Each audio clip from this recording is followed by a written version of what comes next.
যখন ছেলে মেয়েরা পরীক্ষা দিতে যায়, আমি মাঝে মাঝে তো দেখি, তো পরীক্ষার সময় ঠাকুরকে প্রণাম করছি, প্রণাম করছি, মানে করতে হয়, করছে আর কি। ওর মা রান্না করছে, ওর মা পরীক্ষা দিতে যাচ্ছে, ওর মা রান্না কর, হ্যাঁ চলে যা, আম গাছের তলার দিকে তাকাসনি, ওই চলে গেল, পরীক্ষা দিতে গেল। যত নোট পড়ে, বই তো পড়েনি, নোট পড়েছে, মাস্টার তো নোট দিয়ে দিয়েছে, এইগুলো পরীক্ষায় আসবে, বই পড়েনি। এইবার যখন বিয়ের পরে নিজের ছেলে মেয়ে লেখাপড়া করছে, ছেলে এসে বলছে, মা এই প্রশ্নটার উত্তর কি হবে? বলে, সে কবে পড়েছিলুম, বই কি পড়ছি রে, নোট পড়ি। মাস্টারকে জিজ্ঞাসা, বই পড়েনি, নোট পড়েছে। হ্যাঁ, পরীক্ষার হলে টুকলি করে পাস করা যায়। আপনি তারটা দেখলেন, ও আমারটা দেখলো, আমি ওরটা দেখলাম, এ তো পাস হয়ে গেল। কেন? ক্লাস 8-এ যারা পরীক্ষা দিচ্ছে, 9-এ যারা পরীক্ষা দিচ্ছে, সবাইকে স্কুল একই প্রশ্ন দিয়েছে। জীবন কিন্তু সবাইকে একই প্রশ্ন দেয়নি, আলাদা আলাদা প্রশ্ন দিয়েছে। আমি মেদিনীপুরে থাকি, আমার প্রশ্নটা একরকম, আপনারা নদীয়ায় থাকেন, আপনাদের প্রশ্নটা একরকম। সবাই তো এক প্রশ্নের মালিক নয়, তাহলে কেউ গরিব কেউ ধনী কেন? বুঝতে হবে, প্রশ্ন আলাদা, প্রত্যেকের আলাদা প্রশ্ন। গাধা সারা জীবন পিঠে করে মোট বয়ে বেড়ায়, কোনোদিন বড় লোক হতে পারবে না। যারা বলে নাকি কোটিপতি হওয়া যায়, তাহলে গাধা তো কোটিপতি হয়ে যায়। আমার দাদু বলতো, যদি জীবনে বেশি দিন সুস্থ থাকতে চাস, ভোরবেলায় উঠে হাঁটিস, আর বুড়ো বয়সে বসে খেতে চাইলে যৌবন বয়সে খাটিস। আচ্ছা, তাহলে ভোরবেলা উঠে হাঁটলে শরীরটা রোগা হবে, একটু ফিট থাকা যাবে। আচ্ছা, হাতি সব সময় হাঁটছে, হাতি কি রোগা হয়েছে? আরো মোটা হয়ে চলে যাচ্ছে। ঘোড়া সব সময় ছুটছে, কোনোদিন নিজের লক্ষ্যে পৌঁছাতে পারল না। রজনীকান্ত সেন লিখেছিল, লক্ষ্য শূন্য লক্ষ্য বাসনা ছুটিছে গভীর আধারে, জানি না কখন ডুবে যাবে কোন অকুল গরল পাথারে। আমাদের লক্ষ্য নেই, বাসনা আছে লক্ষ লক্ষ। ডাক্তার হব, মাস্টার হব, উকিল হব, ব্যারিস্টার হব, হ্যাঁ চোর হব, এই করব সেই করব, লাস্টে পলাশিপাড়া বাজারের মোড়ে টোটো নিয়ে টোটো কোম্পানির ম্যানেজার হয়ে। জীবনে লক্ষ্য নেই, লক্ষ্য শূন্য। মনে রাখবেন, যারা বসে আছেন এ জায়গায়, চেষ্টা করলে, যে মায়েরা আছেন, চাইলে বাড়ির ছেলে মেয়েকে ডাক্তার তৈরি করতে পারেন, চাইলে পুলিশ তৈরি করতে পারেন, চাইলে সেনাবাহিনী তৈরি করতে পারেন, চাইলে মাস্টার তৈরি করতে পারেন। মাস্টার তো এখন বলবো নি, আর টাকা দিলেই মাস্টার হওয়া যাচ্ছে। হ্যাঁ, চাইলে বড় ব্যবসাদার তৈরি করতে পারেন, কিন্তু চাইলেই ভক্ত তৈরি করতে পারবেন না। ভক্ত হওয়া যায় না, হয়ে জন্মাতে হয়। কোটি কোটি জন্মের থাকে যদি সুকৃতি সংস্কার, তবে তার ভাগ্যে হয় বৈষ্ণব আচার। লোকেরা আবার কিছু কিছু লোকেরা আমায় বলে, দাদা ঠিকই আছে, আস্তে আস্তে এগোচ্ছি, আস্তে আস্তে এগোচ্ছি, মাংসটা বাদ দিয়ে দিয়েছি, ডিমটা ছেড়ে দিয়েছি, মাছটা খাচ্ছি, ছেড়ে দেবো ছেড়ে দেবো, আর একটু কদিন গেলে জীবনে ছাড়বেন কোনো দিন। কাউকে ডেকে বলুন, আরে বৃন্দাবন যাবেন নাকি? বলে, আর যবে গোবিন্দ টানাবে তবে। গোবিন্দ জীবনে টানবেনি। গোবিন্দ চায় যে না আসুক, ঘরে থাক, কোনোদিন টানবে না। মনটাকে টানাতে হয়। যারা তাস খেলে সন্ধেবেলায় করে, তাস কি ওদের ডাকে নাকি যে এসো বলে? মন টেনে চলে যায়। এক হাত ছাড়া চড়কা পড়তিছে, ও ছাতা নিয়ে লুঙ্গি গুটি নিয়ে চলে যাচ্ছে, তাস খেলবে, তাস খেলবে। কি ব্যাপার? ওর বাড়ির গিন্নি বলছে, এত ঝড় বৃষ্টির মধ্যে কোথায় যাচ্ছ? বলে তাস আমাকে ডাকছে। তাস ডাকবে, গোবিন্দ চরণ কোনোদিন ডাকে না যে এসো। জয় গৌর হরি হরি বল। যেদিন দেখবেন ভগবত চরণ আপনাকে ডাকছে, সেদিন বুঝবেন মনুষ্য জনম ধন্য হয়ে গেছে। মধুর বৃন্দা বিপিন মাধুরী প্রবেশ চাতুরী সার, বরজ যুবতী ভাবেরও ভকতি শপতি হইত কার। এখন নদিয়ার দিকে কীর্তনে এলে অনেক সময় আমরা ভালো ঘি কিনে নিয়ে যাই। এদিকে অনেক ঘোষ টোষের বাড়ি আছে, তো ভালো ঘি পাওয়া যায়। মেদিনীপুরের দিকে পাওয়া যায় না বলবো না, যায়, তো ডালডা মেশানো আর কি, ওটা উপকারের থেকে ক্ষতি বেশি। এদিকে ঘোষেরা সব ভালো, একটু ভালো ঘি। এখন যে গ্রামে কীর্তনে এলাম, গানের শেষে যে বাড়ি থাকার জায়গা তার পাশের বাড়িতেই ঘোষের বাড়ি। তা আমি জিজ্ঞাসা করলাম যে বাবু তাহলে ঘি কত করে দিচ্ছেন? বলে ভালোটা 800, আর যেটা বাজারে সবসময় চলছে ওটা 700, তবে আপনার জন্য 600 নেওয়া যাবে। 2 কিলো দেন। উনি আরেকটা অফার আমাকে দিলেন যে 2 কিলো যখন নিচ্ছেন আপনার জন্য 100 ফ্রি দিলাম, বাড়ি গিয়ে ঠাকুর সেবা দিয়েন। আচ্ছা, আমি যদি ওনাকে ঝট করে বলে বসি 100 যখন ফ্রি দিচ্ছেন, 2 কিলো যখন আমি নিচ্ছি, 1 কিলো ফ্রি দিতে পারবেন না? একটা মারও কি মাটিতে পড়বে? সব পিঠে পড়বে। যে আপনাকে খেতে দিছিলাম, আপনি তো শুতে চাইতেছেন মশাই। হ্যাঁ, 100 খুশি হয়ে আপনাকে দিচ্ছি, আপনি বলেন 1 কিলো নেব, ফ্রি 1 কিলো দেওয়া যায়?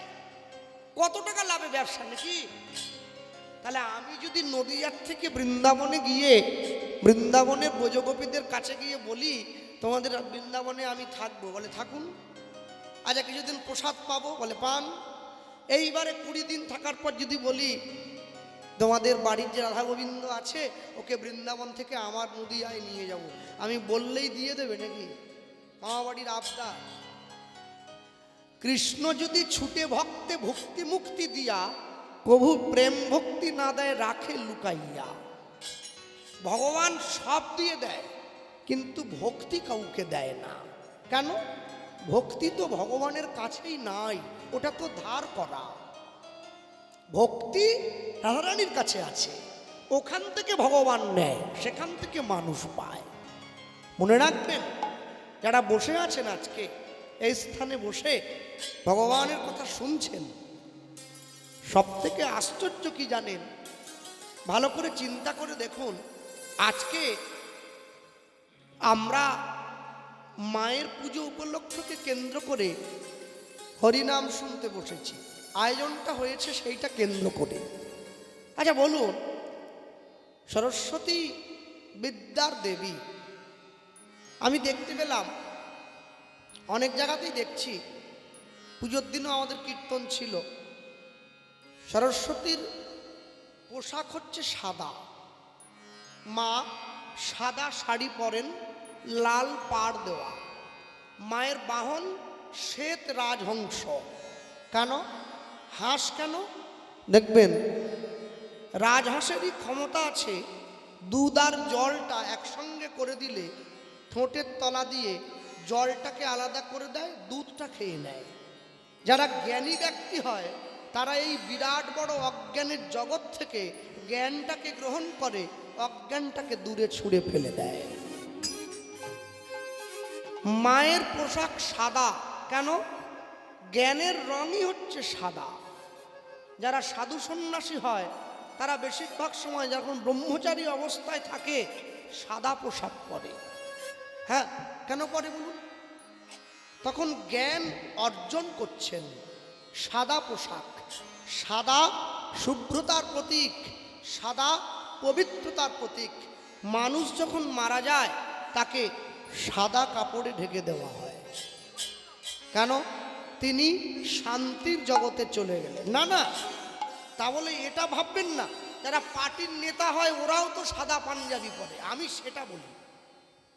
ওদের আবার আলাদা ব্যাপার, ওরা এত অন্যায় করেছে, ওরা ভিতরের কালোগুলোকে ঢাকা দিতে উপরে সাদা চড়ায়, কিন্তু ওই কালো, ওই সাদাতে তো আর কালো ঢাকা পড়বে না। আমি এই সাদার কথা বলছি। হ্যাঁ, এরা সাধুগুরু বৈষ্ণব সাদা পোশাক পরেন। কেন সাদা পরেন? পবিত্র রাখেন নিজেকে। দেখে যদি নিজেকে পবিত্র মনে হয় তবে ভগবানের প্রতি একটা আকর্ষণ জন্মায়। জয় জয় দেবী চরাচর সারে, সর্ব জগতে তুমি আছো। কুচযুগ শোভিত মুক্তাহারে, যারা নাস্তিক ব্যক্তি হয়, যারা পাষণ্ডী হয়, তারা কুচযুগ শোভিত বললেই বলে মায়ের বক্ষ যুগলের বর্ণনা করা হয়েছে। এরা মূর্খের দল। কুচযুগ মানে কোনটা জানেন? এই যে দেখুন, এই বুড়ো আঙুল আর এই তর্জনী, এই বুড়ো আঙুল দিয়ে তর্জনীটা এইভাবে মা ধরে থাকেন, এইখানে একটা মুক্তোর মালা ঝুলছে। এই বুড়ো আঙুল আর তর্জনীর যে মাঝের অংশটা, একে কুচ বলে বলা হয়। জেনে বলতে হবে তো, না জেনে দেবদেবীর নামে চারটে বাজে কথা বলার লোকের অভাব নেই, জেনে বলার লোকের বড় অভাব। আপনি যদি চায়ের দোকানে বসে সংস্কৃত শ্লোকের ব্যাখ্যা করেন, চায়ের দোকানের কি আসল ব্যাখ্যা হয়? চায়ের দোকানে আপনি নকল ব্যাখ্যাই পাবেন। এই জন্য লোকে বলে সাধু সঙ্গ করবে, ভাগবত পড়বে বৈষ্ণবের কাছে গিয়ে। তুমি যেখানে সেখানে বসে আলোচনা করলে সেই আলোচনায় উল্টো ফল উঠে আসবে। কুচযুগ শোভিত মুক্তাহারে। এরপর লিখছেন, বীণা রঞ্জিত পুস্তক হস্তে, ভগবতী ভারতী দেবী নমস্তুতে। ভগবতী বলা হলো কেন? যিনি কালিকা, যিনি রাধিকা, তিনি মা সরস্বতী। একই দেবীর সর্বজীবে প্রকাশ হয়েছে। যখন তিনি যেই রূপ পরিগ্রহ করেন তখন তাকে আমরা সেই নামে চিনি। মা হচ্ছে, যত দেবী দেখছেন জগতের, শীতলা, মনসা, দুর্গা, যত দেবী, দেবী হচ্ছেন শক্তির আধার। শক্তির আধার। যে সমস্ত ছেলেমেয়েরা লেখাপড়া করছো, স্কুলে পড়ো, কলেজে পড়ো, মাধ্যমিক, উচ্চ মাধ্যমিক, বিএ, এমএ, পিএইচডি করছো, মাস্টার্স, ডক্টরেট, একটা দেখবে অঙ্কের খাতায় একটা প্রশ্ন আসতো ছোটকালে। প্রশ্নটা ছিল, একটি বিন্দু দিয়ে কতগুলি সরলরেখা টানা যায়? উত্তর হয় অসংখ্য। একটা সাদা খাতায় একটা ফুটকি দিলাম বিন্দু, আমি যদি সরলরেখা টানতে চাই, আমি যেদিক থেকে খুশি টানতে পারি। বিন্দুটাকে এক জায়গায় রেখে আমি এদিকেও টানতে পারি, এদিকেও টানতে পারি, এদিকেও টানতে পারি। একই শক্তিকে মাঝে রেখে তার বহু রকম করে বহিঃপ্রকাশ করতে পারি। কখনো সরস্বতী রূপে, কখনো কালী রূপে, কখনো রাধা রূপে, কখনো জ্ঞানের দেবী রূপে, কখনো বিদ্যার দেবী রূপে, কখনো অধর্মের বিনাশকারিণী দেবী রূপে। সম্পূর্ণ আমাদের উপরে চলে। আমি যেমন চাইব আসতে। ভক্তি যখন ভোজনে প্রবেশ করে, ভোজন তখন প্রসাদ হয়ে যায়। আজকে দুপুরবেলায় আমাদের জন্য খুব সুন্দর আয়োজন হয়েছে। আচ্ছা বলুন, এই যে ডাঁটা দিয়ে, ফুলকপি দিয়ে পাঁচ তরকারি, পনির দিয়ে, ক্যাপসিকাম দিয়ে রসা হয়েছে, চাটনি হয়েছে, এইটা গোবিন্দের চরণে নিয়ে গিয়ে একটা তুলসী দিয়ে দিলেই এটাই কিন্তু প্রসাদ হয়ে যেত, হতো না? হয়ে যেত। আমি ওই জন্য বললাম, ভক্তি যখন ভোজনে প্রবেশ করে, ভোজন তখন প্রসাদ হয়ে যায়। ভক্তি যখন জলে প্রবেশ করে, জল তখন চরণামৃত হয়ে যায়। ভক্তি যখন ঘরে প্রবেশ করে, ঘর তখন মন্দির হয়ে যায়। ভক্তি যখন হৃদয়ে প্রবেশ করে, মানুষ তখন ভক্ত হয়ে যায়। ভক্তি যখন আত্মায় প্রবেশ করে, দেহ তখন বৈষ্ণবতায় পরিণত হয়। ভক্তি যখন পরমাত্মায় প্রবেশ করে, দেহ সাধুত্বে পরিণত হয়ে গোবিন্দ চরণে বিলীন হয়ে যায়। একই ভক্তির বহিঃপ্রকাশ। বাংলায় একটা কথা আছে জানবেন, মুচি হইয়া সূচি হয় যদি কৃষ্ণ ভজে, সূচি হইয়া মুচি হয় যদি কৃষ্ণ তেজে। কেউ যদি মুচি বাড়িতে জন্ম নেয়, সে যদি কৃষ্ণ নাম করে, তাহলে কিন্তু তার ব্রাহ্মণ হয়ে যাওয়ার কোনো চান্স নাই, সে বামুন হবেও না। মুচি মুচিই থাকবে, কিন্তু যদি কৃষ্ণ নাম করে সে কৃষ্ণ ভজনের অধিকারটা পাবে। এই জন্যই মুচি থেকে সূচি। আর এরপরে বললেন সূচি হয়ে মুচি হয় যদি কৃষ্ণ ত্যাজে। কেউ যদি ব্রাহ্মণ বাড়িতে জন্ম নিয়ে কৃষ্ণ নাম নাও করে সে ব্রাহ্মণ থেকে মুচি হবে না, ব্রাহ্মণই থাকবে, কিন্তু কৃষ্ণ ভজনের অধিকার থেকে সে বঞ্চিত হয়ে যাবে। এই জন্যই মহাজন লিখেছেন। দেখবেন অনেক অনেক গ্রামে অনেক মা কালীর মন্দির আছে। গ্রামের মায়েরা, অনেক মা আছে কালী পুজোর সময় মা কালীর ভরে পড়ে। অনেক জায়গায় শীতলা মন্দির আছে, জাগ্রত মা, যেখানে শীতলা মায়ের ভরে পড়ে। অনেক জায়গায় মনসা মন্দির, যেখানে মা মনসার ভরে পড়ে আছে। আচ্ছা, আজ পর্যন্ত কাউকে দেখেছেন যাকে কেউ কৃষ্ণের ভরে পড়েছে?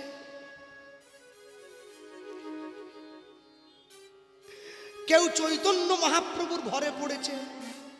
কেউ পড়ে। কেন বলুন তো? কষ্ট না করলে কৃষ্ণ পাওয়া যায় না। কৃষ্ণে যাকে ভগবান যার অন্তরে বিরাজ করবে সে ওই ভরে পড়ে 2 টাকা 5 টাকা মাদুলির জন্য পড়ে থাকবে না, সে সংসার থেকে বেরিয়ে চলে যাবে। ভগবান কাকে ভর করেছে? জয়রূপ সনাতন ভট্ট রঘুনাথ, শ্রীজীব গোপাল ভট্ট দাস রঘুনাথ, তাদেরকে ভগবান ভর করেছেন। কীর্তন শুনলাম, প্রসাদ খেলাম, বাড়িতে গিয়ে ব্ল্যাঙ্কেট গায়ে দিয়ে লম্বা হয়ে ঘুমিয়ে পড়লাম, আবার পরের দিন সকাল থেকে পুনর্মূষিক ভব। ওটা বাংলাটা আর বলছি না, সকলে জানেন। যেমন ছিলাম তেমনি হয়ে পড়লাম। এতে লাভ হবে না, এতে লাভ হবে না। আমাদের মেদিনীপুরের দিকে খুব ধানের চাষ হয়, জানো মা? এদিকে হয় কিনা আমি জানি না। তা আমার বাবাকে দেখতাম ছোটকালে, যখন ধান কাটার সময় আসতো, ওই কাস্তেগুলো যা দিয়ে কাটা হয় আর কি, ওটা বস্তার মধ্যে ভরা থাকতো।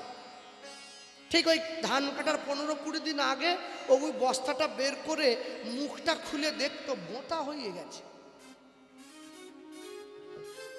কামারের কাছে গিয়ে বলতো একটু ধার দিয়ে দেওয়া যাবে? বলে কেন?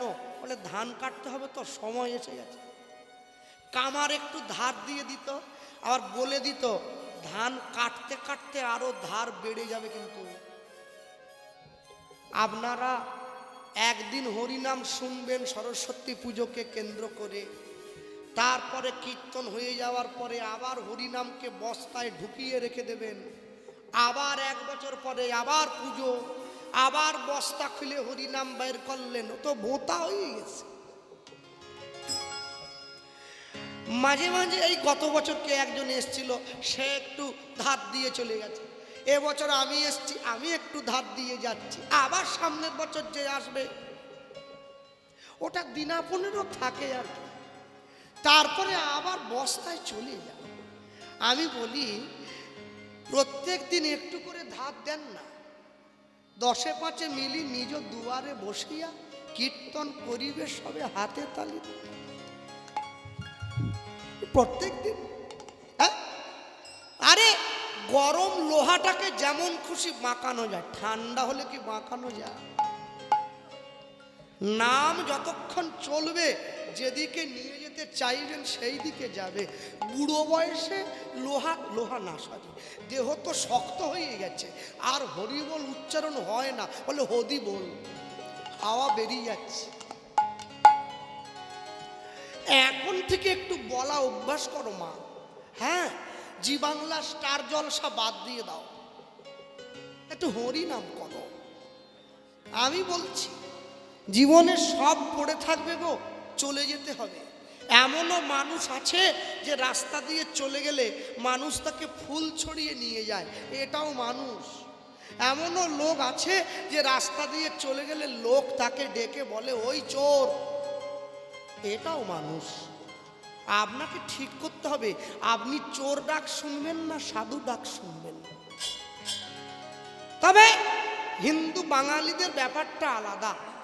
একটা মুসলমান বাড়ির ছেলেকে একটা চড় দিয়ে দিলে গোটা মুসলিম পাড়া চলে আসে, আমাদের ছেলেকে মারলেন কেন?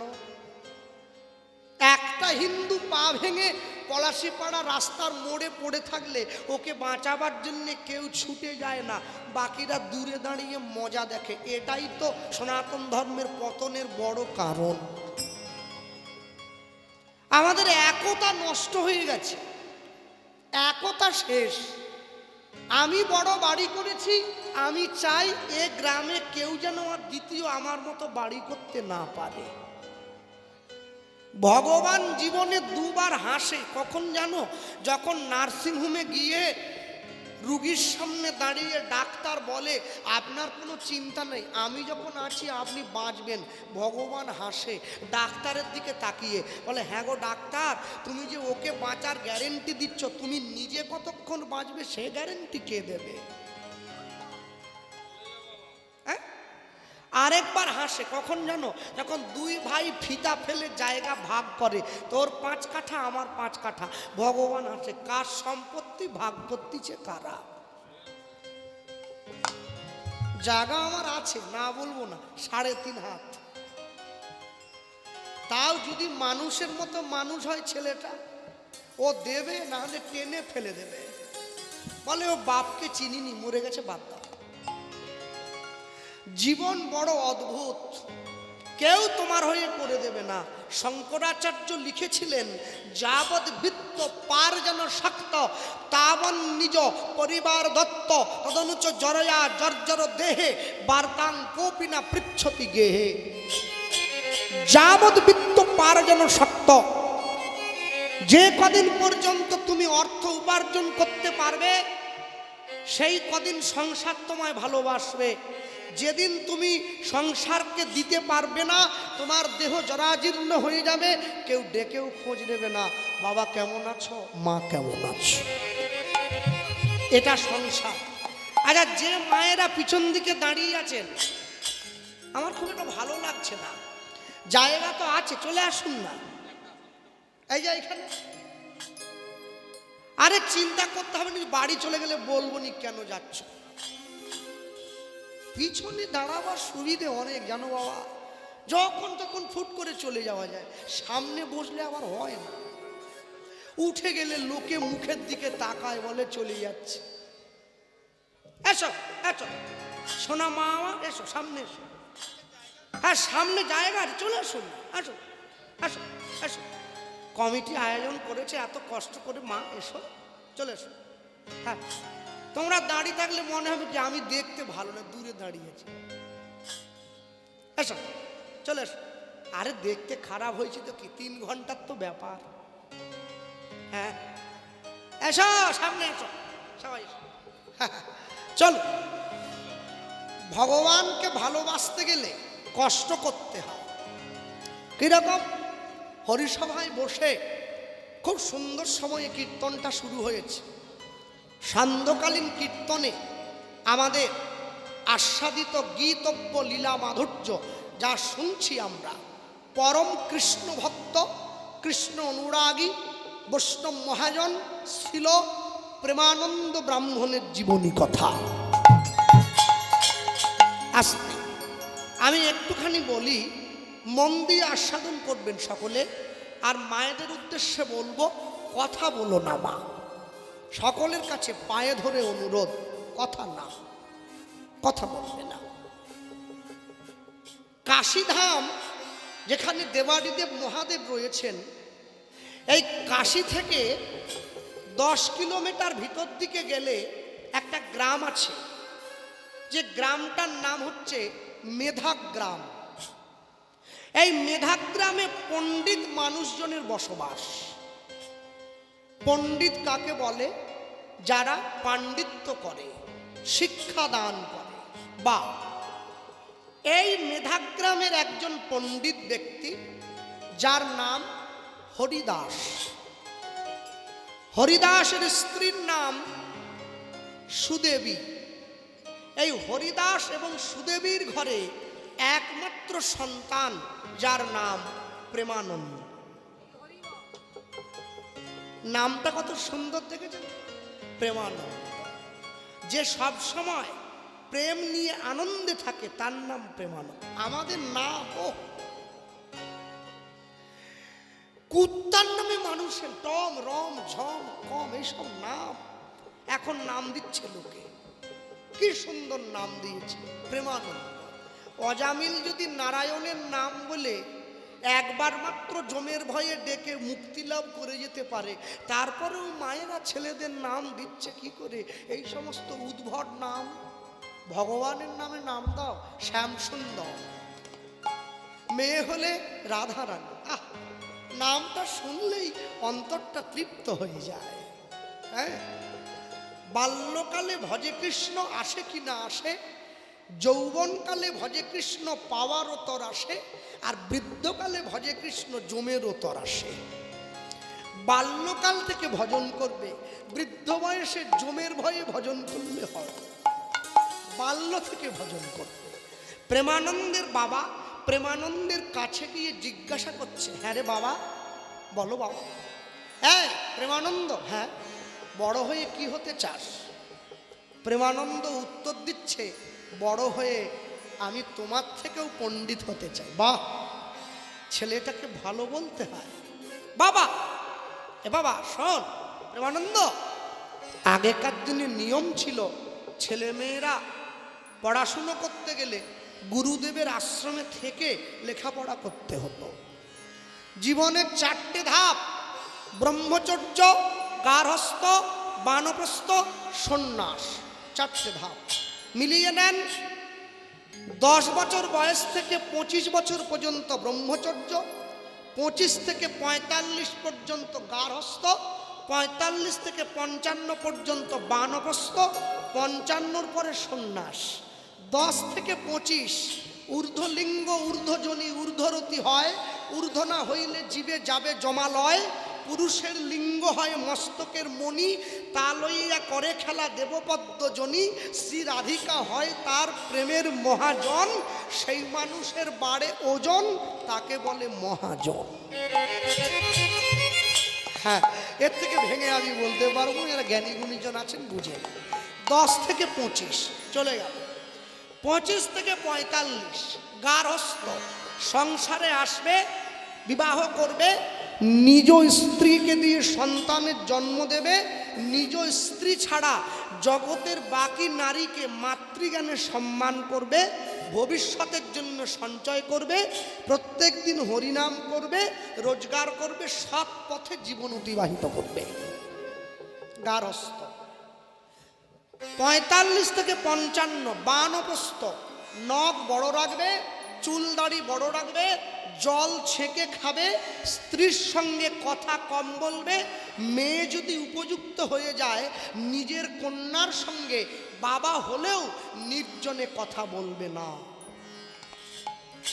55 পরে সন্ন্যাস, সংসারের মায়া ত্যাগ করে নির্জনে চলে যাবে ঈশ্বর ভজনের জন্য। এটাই সনাতন ধর্ম, এটাই সনাতন ধর্ম। পৃথিবীতে কোনো ধর্মে এত সুন্দর পদ্ধতি দেখাতে পারবেন না, এটাই সনাতন ধর্ম। হ্যাঁ, প্রেমানন্দের বাবা প্রেমানন্দের হাত ধরে প্রেমানন্দকে নিয়ে যাচ্ছে গুরুদেবের আশ্রমে। গুরুদেবকে, প্রেমানন্দের গুরুদেব ওই কাশীধামে রামানন্দ স্বামী। রামানন্দ স্বামীকে গিয়ে প্রেমানন্দ প্রণাম করছে, গুরুদেব আমি কি আসবো? এসো। প্রণাম করছে, কি বলে প্রণাম করল? জয় জয় শ্রী গুরু, গুরু আমার প্রেম কল্প তরু।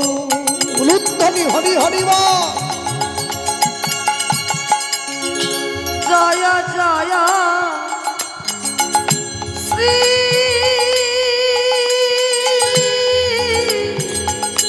গুরু,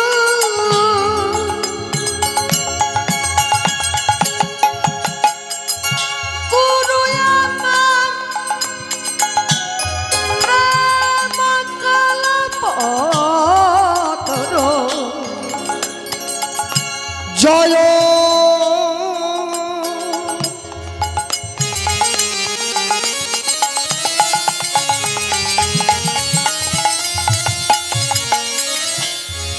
জয় জয় শ্রী গুরু, গুরু আমার প্রেম কল্পতরু।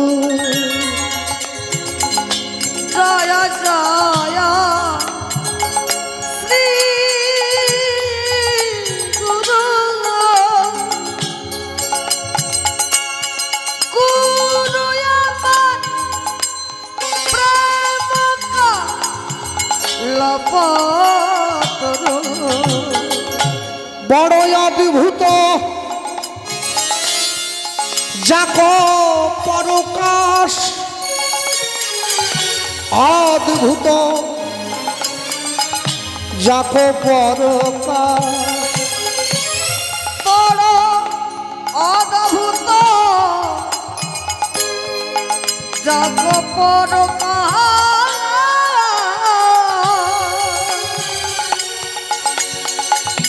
বড় অদ্ভুত জগ পরকাশ। আমার হিয়া অজ্ঞান ওগো তিমির বড় জ্ঞান। আমার হিয়ায় জ্ঞান,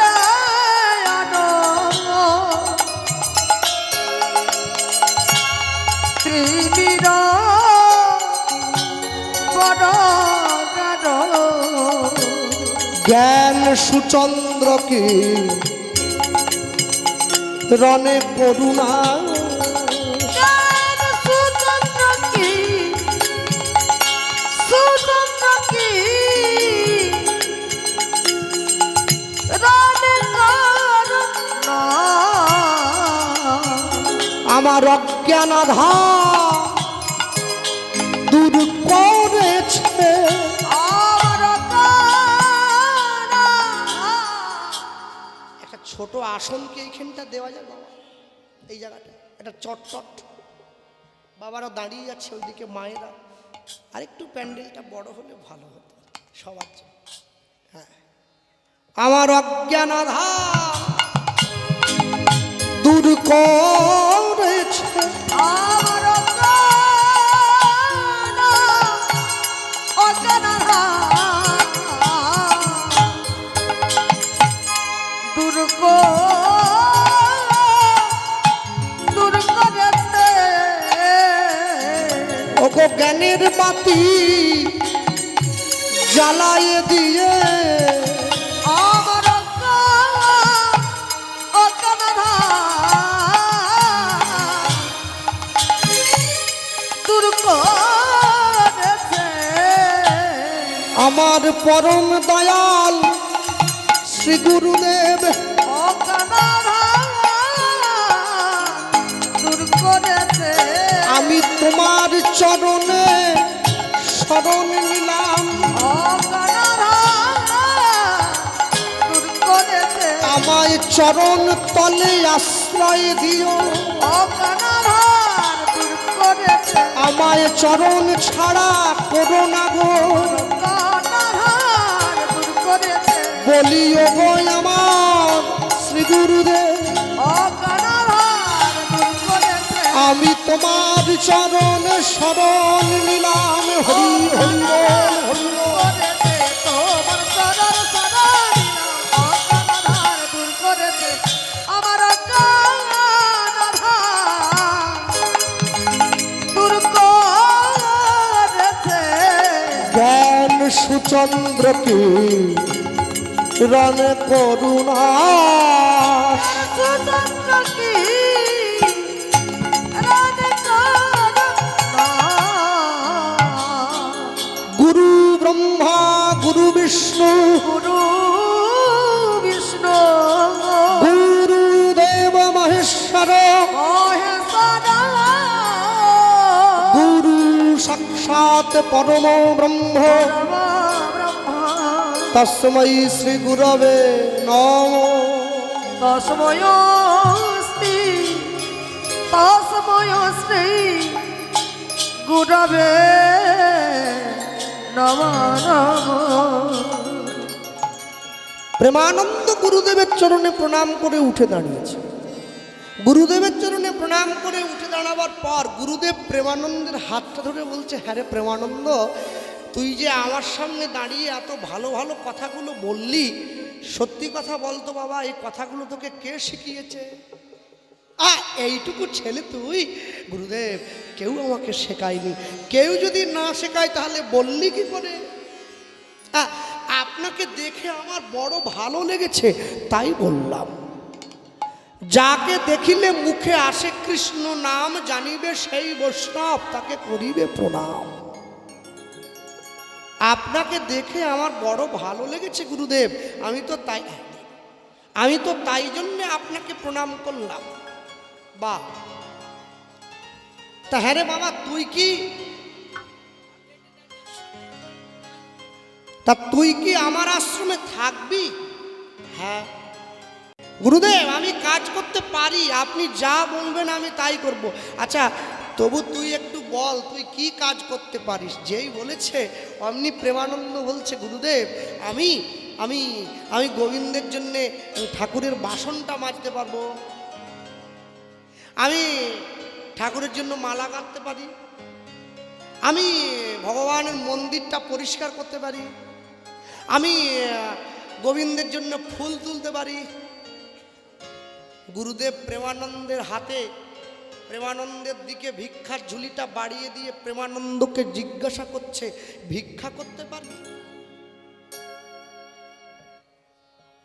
ওইটা বলবেন না, ওইটা দেখুন, আমি গরিবের ছেলে, এটা ঠিক, আমার বাবার পয়সা নেই, আমি গরিব, কিন্তু এত গরিব আমি নই যে আমাকে ভিক্ষা করে চলতে হবে।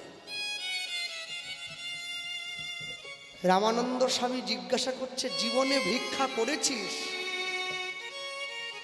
আমার বাবা মা আমাকে কোনোদিন কোনো কষ্ট দেয়নি, তো ভিক্ষা করবো কে জন্য? গুরুদেব বলছে, জীবনে ভিক্ষা করিসনি বলেই আমি তোকে ভিক্ষা করতে বলছি, না হলে বলতাম না। নিতাই গৌর হরি হরি বল। হ্যাঁ, জীবনে ভিক্ষা আসতে, মায়েরা কেউ দুঃখ পেও না আমার কথায়, আসলে আমি বলতে চাইনি কিন্তু এসে যায়।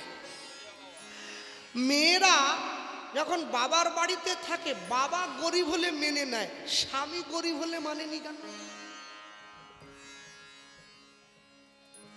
যার বাবা কি বলবো টোটো চালায়, বাবার বাড়িতে ছিল, তার কোনো কষ্ট ছিল না, যেই স্বামীর ঘরে এলো বলে আমাকে মুখে মাখা একটা দিতে হবে, 500 টাকা দাও। ও স্বামী জিজ্ঞাসা করতেছে, তুমি বাবার বাড়িতে জীবনে মাখছো 500 টাকার ক্রিম? বলে বাবার বাড়িতে মাখিনি তো কি হয়েছে, তোমার ঘরে মাখবো। হ্যাঁ, আমি 2-3 জন মাকে জিজ্ঞাসা করেছিলাম, হ্যাঁ গো বৌমা, বলে কি? আচ্ছা বাবা যদি গরিব হয় তোমরা মেনে নাও, স্বামী গরিব হলে মানোনি কেন? বলে কি বলবো কৃষ্ণবাবু, এটা ছোট কথা তো বলতে। আচ্ছা বলো, এটা ইঙ্গিত দাও না, বাবা গরিব হলে মেনে নিচ্ছ, স্বামী গরিব হলে মানছনি কেন? বলে বাবা কি বদল করতে পারবো?